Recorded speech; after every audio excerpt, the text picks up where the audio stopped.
তো আমাদের বাড়ির সামনে দিয়ে যখনই আইসক্রিম আলা যায় তখনই কিন্তু আমার দুই ভাগ্নে দৌড় মেরে চলে যায় আইসক্রিম কেনার জন্য। আর এই যে দেখো আইসক্রিম খেয়ে মুখের হাল কি করেছে। আর এত গরম পড়েছে তো সেই জন্য কিন্তু আমরা শসা কেটে নিচ্ছি। তো এখন কিন্তু আমরা শসা খাবো। আর এইদিকে কিন্তু শসা কেটে রেখে দিয়েছে, আর এইদিকে কিন্তু শসা আছে। তো এখন কিন্তু দিয়ে দেবো শসার মধ্যে লবণ। লবণ দিয়ে কিন্তু শসাটাকে ভালো করে মাখিয়ে নেব। তারপরে কিন্তু আমরা এখন শসাটাকে খেয়ে নেব। তো এতদিন তোমরা দেখেছো আমার বড় ভাগ্নেকে নেল পালিশ পরানো, এখন ছোট ভাগ্নেকেও দেখে নাও নেল পালিশ পরানো। তো নেল পালিশটা পরাচ্ছে, তো নেল পালিশটা ভালো করে পরাতেই পারছে না, এদিকে ওইদিকে লেগে যাচ্ছে। তার উপর নেল পালিশটা ভালো করে লাগছেও না হাতের ওপর।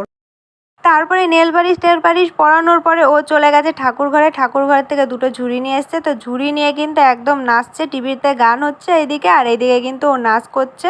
তারপরে নাচতে নাচতে ওর আবার ঝুড়ি পড়ে যাচ্ছে মাথার থেকে, আবার ঝুড়ি আবার ছুঁড়েও ফেলে দিচ্ছে, আবার বলছে গান পাল্টা গান পাল্টা, তাই বলে আবার ঝুড়ি চেলে ফেলে দিচ্ছে, আবার নাচ করছে।